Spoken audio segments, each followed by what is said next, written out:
Malavita, Malavita, Malavita, Malavita. La vie du crime, la nuit, le sang, le silence. Les parrains passent, les juges tombent, la santa donne les sentences.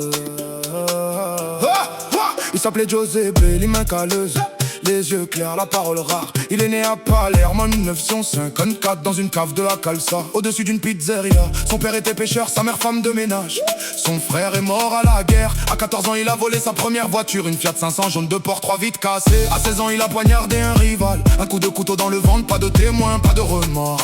À 18 ans il a rencontré Dontano, le chef du Mandamento, l'homme qui allait changer sa vie. Dontano lui a mis la main sur l'épaule, il lui a dit: fils, tu as du sang, tu as des couilles, tu as du silence. Giuseppe est devenu soldat, puis pomme de main, puis chef, puis parrain. Sa femme ne savait rien, ses enfants ne savaient rien, ses voisins ne savaient rien. La nuit il sortait, la calage sous le manteau, les gants en latex, le cœur en acier. Le jour il buvait des cafés, lisait le journal, regardait la télé, embrassait sa femme. La malavita, c'est ça, des hommes qui vivent de vie, qui meurent une seule fois. Malavita. La vie du crime, la nuit, le sang, le silence. Les parents passent, les juges tombent, la santa donne les sentences.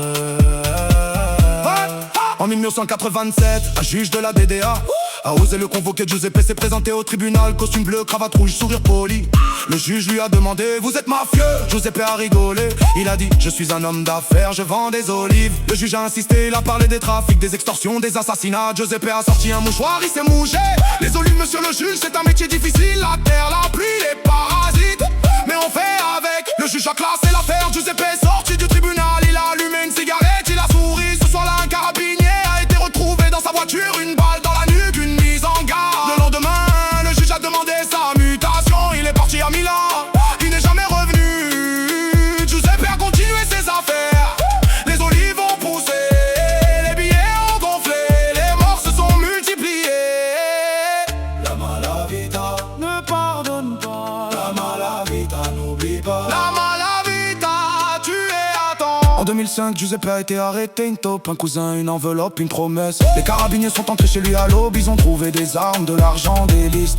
Giuseppe n'a pas parlé, il a regardé les keufs, il a souri, il a dit: vous gagnez une bataille, pas la guerre.